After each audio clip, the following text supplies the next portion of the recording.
8 de la mañana con 36 minutos. Vamos de inmediato con la entrevista, la segunda de este ADN hoy de día lunes. Está al teléfono del programa el ministro de Educación, Nicolás Cataldo. Ministro, vamos de inmediato porque no tenemos muchos minutos y quería... ¿Cómo está? Muy buenos días. Buenos días. Que todo. Sí, buenos días, Paula, Mauricio. Ministro, quería partir preguntándole por lo que pasó el viernes. Comenzó la entrega de útiles de la JUNAEV con hartos meses de retraso, pero ese mismo día senadores y parlamentarios de la derecha entregaron una carta al presidente Gabriel Boric en el que piden definitivamente la salida de la directora de ese organismo por su negligente actuar. ¿Cuál es la posición del Ministerio de Educación en relación a eso? Mira, es algo que estamos evaluando permanentemente, y no solamente en JUNAEV, en todos los servicios. Evidentemente, siempre se presentan dificultades y lo que tenemos que ponderar es el global de desempeño y gestión que las instituciones tienen en todo su quehacer. Recordemos que JUNAEV no solamente se hace cargo de útiles escolares, también en la gestión del programa de alimentación escolar, de la beca de alimentación en educación superior, del programa de CASTIC. Es decir, tiene una serie de desafíos que enfrenta durante el año que son bien amplios, diversos en términos de gestión, y la masa de recursos que se mueven son importantes.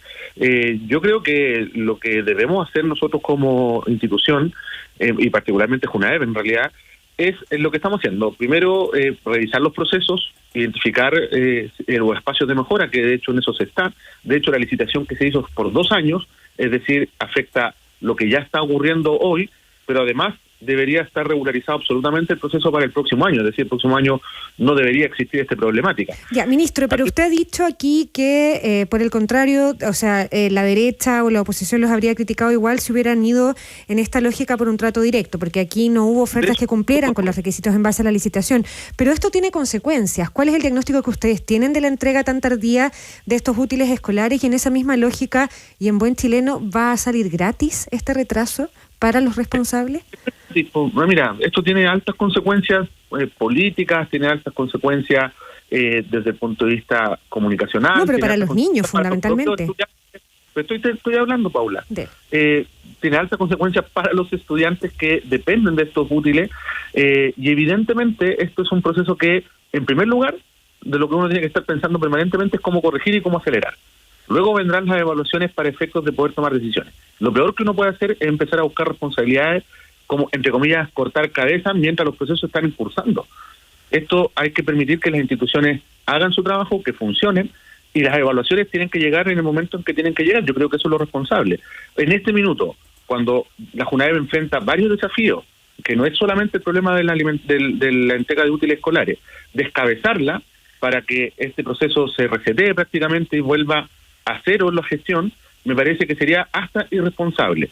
Lo que uno tiene que hacer es tomar las decisiones cuando haya que tomarlas y en función de las evaluaciones una vez que los procesos ya estén desarrollados. Yo creo que eso es lo adecuado. Insisto, son muchos los desafíos que tiene que enfrentar durante el año, son varios los procesos que están cursando, no solamente la entrega de útiles escolares. Lo que uno puede decir también, y esto yo creo que es importante porque da cuenta un poco del estado de ánimo, es que no es el único año en el que efectivamente ha habido desfase en la entrega de los útiles. Eso no es una justificación, es solo la constatación de un hecho respecto a un estándar que se está exigiendo de forma vehemente en una discusión en que nunca se ha discutido públicamente, porque yo conozco el sector educativo hace mucho tiempo, la entrega de los útiles escolares, pero hoy se discute y me parece bien, me parece súper bien que hoy día estemos preocupados de temas que antes no nos ocupaban, ¿no? Es como la discusión respecto a la falta de oferta educativa que se nos dio a principio de año. ¿Y alguna vez fue tanto el atraso, sí, de todas las veces anteriores en que usted dice que también hubo atraso? ¿Alguna vez fue tanto como que el segundo llegáramos a agosto y se todavía han entregado? Incluso han habido años que la ejecución de entrega ha ocurrido en el último trimestre del año. ¿Último trimestre? ¿En qué año pasó eso? ¿No para pandemia o algo extraordinario? Esto pasó en el año 2022, a propósito de procesos que estaban inconclusos del año 2021 al 2022, incluso a pesar de haber estado licitado a tiempo. Esto pasó en el año 2021 también, y ahora no recuerdo de memoria, pero hay una tablita que me mostraron hace un tiempo donde efectivamente uno va mirando que esto tiene distintos momentos. Hay momentos en que la entrega de los útiles ha comenzado en mayo, otro momento en que ha partido en julio, otro momento en que ha partido en septiembre, como te comentaba recién, incluso terminando... Usted me menciona ahí como ejemplo un año 2022 que también fue el primero de este gobierno. El 2021, yo no sé si hay alguna justificación porque las cosas venían un poco anómalas desde la pandemia, pero... Esos servicios que están establecidos previamente a nuestra llegada nuestra, ¿cierto? No es una competencia, Mauricio. No, lógico, por eso estoy planteando ejemplos que son recientes. Lo que parece es que, a ver, ministro, es que estamos hablando de la atención a los niños que van a la educación pública y particular subvencionada, la mayor parte de los niños. Hay un atraso que... A ver, que en vista del desarrollo del país, cuando el gobierno celebra mejores cifras económicas, no aparecen presentables, no aparecen justificables y no aparecen que nadie pague, que nadie cargue con la responsabilidad. Uno recuerda casos en los que justamente la experiencia política que tenemos en Chile en estos años de democracia es que los ministros que se han ido porque los han sacado del cargo son de educación. Y uno se preguntaría, cuando echaron a Yasna Proboste de Educación por el caso de las subvenciones, por una cuestión que cuestionó Contraloría ahí en la gestión de las subvenciones, o cuando se fue Harald Beyer por no fiscalizar el lucro en la educación, pucha, ¿no se fueron esos dos ministros por menos que esto? Mira, yo no creo estar en una comparación que sin duda va a ser material de titulares en la prensa y de discusión política. Yo no me voy a referir a esos procesos porque creo que tienen otra profundidad, otro ribete, otras motivaciones. Siempre son políticas, Mauricio, y eso tú lo sabes, y obviamente uno siempre está sujeto a que esto ocurra. Yo lo que estoy Por eso diciendo, mismo lo pregunto, que aquí hay un daño concreto a los niños que no tienen útiles en el colegio. De responder, permite responderla. Entonces, lo que yo te estoy diciendo es que lo que a mí me parece que es lo correcto es que, primero, nos hagamos cargo del problema que está en desarrollo. Segundo, que identifiquemos cuáles son los espacios de mejora del proceso para que esto no se repita, porque no es primera vez que ocurre. Más allá de los hechos recientes, yo te doy fechas recientes porque son las que recuerdo. Evidentemente, si uno mira hacia atrás, es probable que encuentre incluso desfases también. Esto es así porque son procesos administrativos que son complejos, que son de altas masas de recursos y que a veces ocurren problemas logísticos, a veces ocurren problemas, por ejemplo, el año 2022 fueron problemas logísticos que no quedaron bien resueltos y que era arrastre del proceso anterior. El año 2021 seguramente las problemáticas estuvieron asociadas precisamente a los problemas logísticos propios de la pandemia.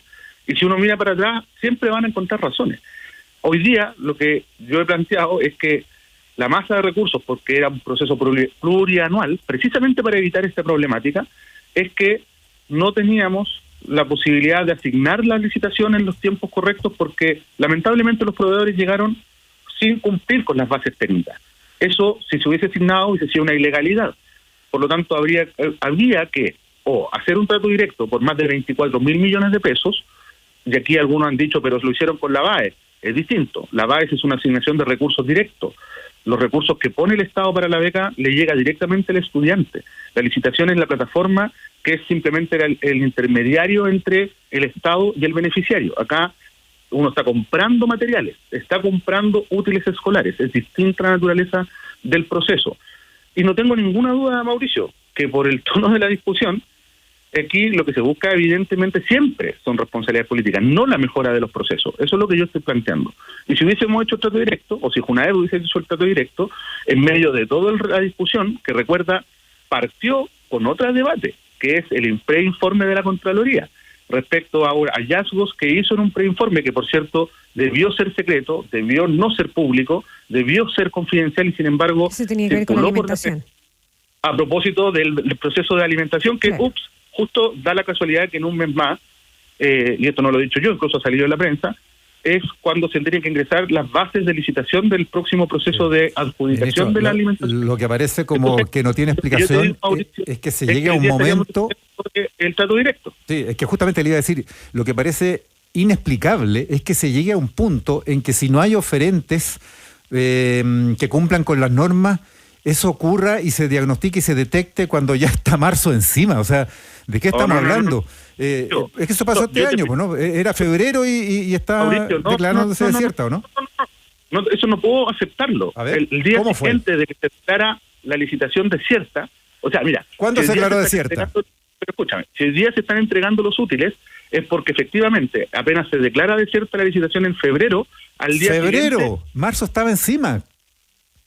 El proceso se declara desierto en febrero, el día siguiente se ingresan las nuevas bases de licitación. Pero era febrero, ministro, perdona que le interrumpa, le insisto. O sea, ¿cómo no se ha normalizado por gestión una cuestión tan importante como esa y que se licite antes? Es decir, la licitación es tardía. Mira, Mauricio, nuevamente, hay que conocer cómo funcionan los procedimientos administrativos. Esto partió en agosto del año anterior. La asignación de la licitación, es decir, cuando se va a adjudicar a una empresa, y decir, empresa A, B o C. En este minuto usted empieza el proceso para la logística y luego la entrega y distribución de los útiles. Eso ocurrió entre agosto y febrero. Ya, pues eso es muy tarde, porque febrero está al lado de marzo. Por supuesto. En febrero, por eso es que son los procesos logísticos que están programados para que esto ocurriese entre marzo y abril. Hay que cambiar esa programación, ¿no? Para adelante. Por eso es que siempre habitualmente esto se ha entregado en abril, en mayo, han empezado los procesos de entrega. No son muchos los años que esto se ha entregado a principios de marzo porque no calzan. Incluso hay temas presupuestarios de por medio, Mauricio, porque como el presupuesto de la Nación es un presupuesto anual, tú no puedes adjudicar, a menos que hagas una licitación plurianual como la que te estoy diciendo yo, sin contar con los presupuestos respectivos del año en curso. Los presupuestos que quedan aprobados el 30 de noviembre. Por eso, pero la caja no la tiene hasta el 1 de enero. Pero sabes que los recursos los va a tener, digamos. Sí, claro, pero no lo tiene. Entonces, pero están asignados, el presupuesto se construye en septiembre, se legisla en octubre, noviembre, y ya se conoce en noviembre. Por eso, Mauricio, lo que yo estoy diciendo es que tenemos que revisar los procesos. No es el único.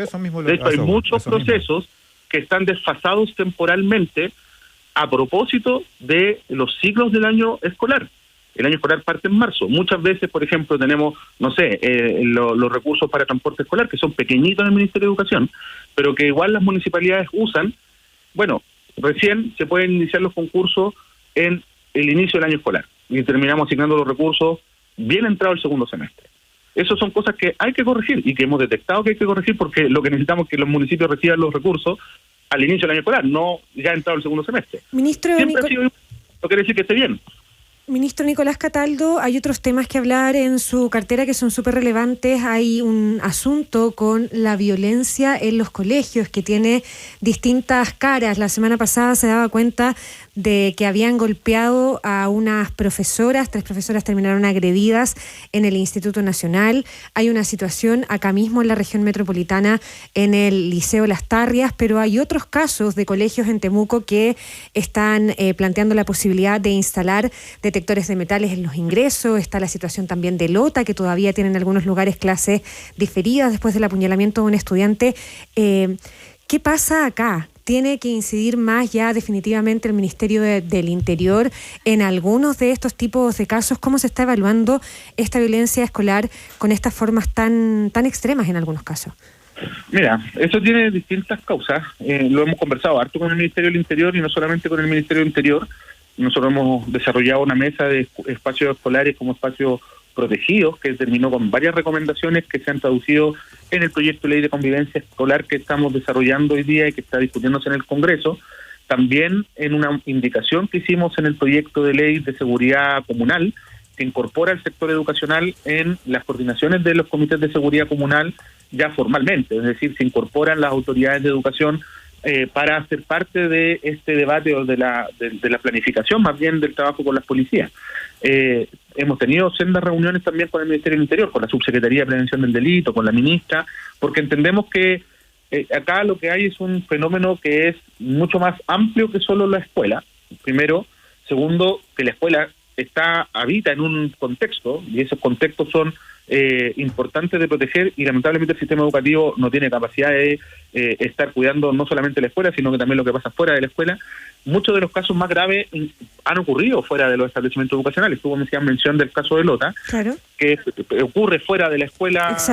Estos se concertan para pelear fuera de la escuela, luego hay un ajuste de cuentas que ocurre fuera de la escuela, es decir, ahí un director de un establecimiento educacional, un profesor, pierde cualquier capacidad de controlar una situación de esas características.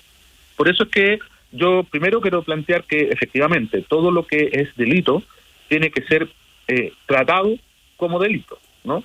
Acá no hay protección especial a nadie. ¿Es un extremo llegar a los detectores de metales, por ejemplo? Resguardo de derechos. Mira, yo creo que si eso le da sensación de seguridad a las comunidades educativas es importante. Hoy día el factor simbólico tiene mucho peso. La evidencia internacional nos indica que no son muy útiles los detectores de metales. Es una inversión grande, además, que tienen que hacer los propios establecimientos educacionales, pero obviamente también hay que ser cuidadoso del resguardo del derecho a la educación, o sea, de otros derechos de los estudiantes, pero obviamente que lo primero que tenemos que hacer es priorizar la seguridad de las comunidades educativas. O sea, lo que tú has mencionado como ejemplo, el apuñalamiento de los estudiantes fuera de los establecimientos educacionales, es algo inaceptable. Pero un detector de metal, por ejemplo, en ese caso no habría resuelto el problema porque es algo que ocurrió fuera de la escuela, ¿no? El tema del rocío de benzina a un director en un establecimiento educacional como un amedrentamiento. Lamentablemente, yo te tengo que decir, esto no es primera vez que pasa. Nosotros hemos conocido hechos de este tipo hace varios años, a la fecha ha pasado más de una vez. Es algo inaceptable y esas cosas se trabajan también con otros focos. Lo que quiero decir aquí, Paula y Mauricio, es que nunca podemos perder de vista que estos son procesos formativos. Y cuando hablo de procesos formativos, no me refiero solamente a los estudiantes, también me refiero a la sociedad. Tenemos que aprender a convivir de una forma distinta y a resolver nuestros conflictos de una forma distinta. Eso no se va a resolver con un detector de metal. Puede ayudar a generar mejor seguridad, puede ayudar a evitar que ingresen ciertos elementos a los establecimientos educacionales, pero un detector de metal no va a identificar si un estudiante tiene una botella con benzina para rociarla y amenazar al director de una escuela, ¿no? Ministro Cataldo, no puedo dejar de preguntarle, ya en términos más políticos, en su rol como ministro del Partido Comunista, como parte del gabinete del presidente Gabriel Boric, la semana que pasó fue una semana incómoda para usted desde el punto de vista político, integrando ese gabinete ante la andanada de críticas de distintos personeros de su partido a la gestión del presidente Gabriel Boric y el gobierno. Mira, para mí no fue una semana incómoda, fue una semana obviamente que miré con atención y con harta preocupación a propósito de los hechos, pero yo estoy muy tranquilo siendo parte del gobierno del presidente Gabriel Boric. El partido y su dirección política tiene un rol y que lo va a seguir jugando, obviamente, en el sentido de, sin obsecuencia, estar y respaldar al gobierno del presidente Gabriel Boric. Ayer tuvimos una reunión que fue una buena reunión además con la dirección nacional del partido, con su presidente y su secretaria general, con el jefe de bancada y su jefe de bancada, también con distintos... Pero a su juicio el gobierno merecía algunas de las críticas que emanaron del Partido Comunista, por ejemplo, hablar del gobierno como parte de un montaje en relación a lo que pasó en Villa Francia. No, mira, fíjate que se van despejando un poco cuáles son las cosas, ¿no? Y efectivamente el gobierno no podría ser parte de un montaje en este caso, porque son acciones del Ministerio Público y que ocurren a través de las policías, ¿no? El gobierno ni siquiera tiene la obligación de estar enterado de esos hechos. Yo diría que esos temas se fueron despejando precisamente. Yo creo que siempre hay que ser prudente, en política siempre hay que ser prudente, uno no puede lanzar opiniones. ¿Y hubo imprudentes? No sé si fuera imprudente. Lo que quiero decir es que hay que ser prudente. Esto no es 0 o 100, no es blanco o negro. Yo trato de ser prudente, de ser equilibrado y ponderado en mis opiniones, porque me parece que siempre uno tiene que dejar el espacio a la duda y sobre todo el espacio para hacer política.